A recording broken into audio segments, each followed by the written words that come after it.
If TikTok shows TikTok not responding, close app, hold or keep crashing on your Android device, it's usually due to problems with the app's cache, an outdated version, or system errors. And here's how to fix it. First of all, you need to try first stopping the application.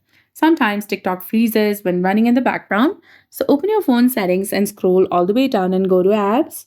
From here, simply search for TikTok application, and once you find it, tap on it and then tap on Force Stop from the bottom right corner of your screen.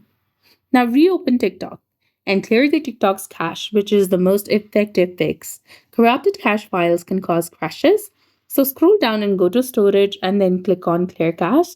You can also try clearing the data, but this will remove all the files, settings, accounts, and databases. So you need to be very careful regarding that. Also, go to permissions and make sure that you've given all the permissions to this app and update the TikTok application.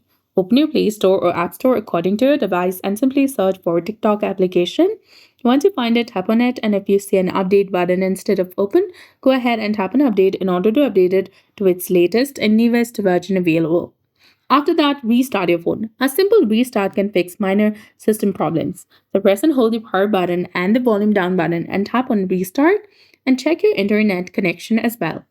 TikTok may freeze if your internet connection is unstable, so try switching from your Wi Fi to mobile data and turning the airplane mode on for 10 seconds and then turn it back off. And if none of the above solutions work, you need to go ahead and uninstall TikTok from your device. So go ahead and tap and hold onto the TikTok application on your mobile device. And there you'll get the option of uninstall. Go ahead and tap on it, then tap on OK to confirm.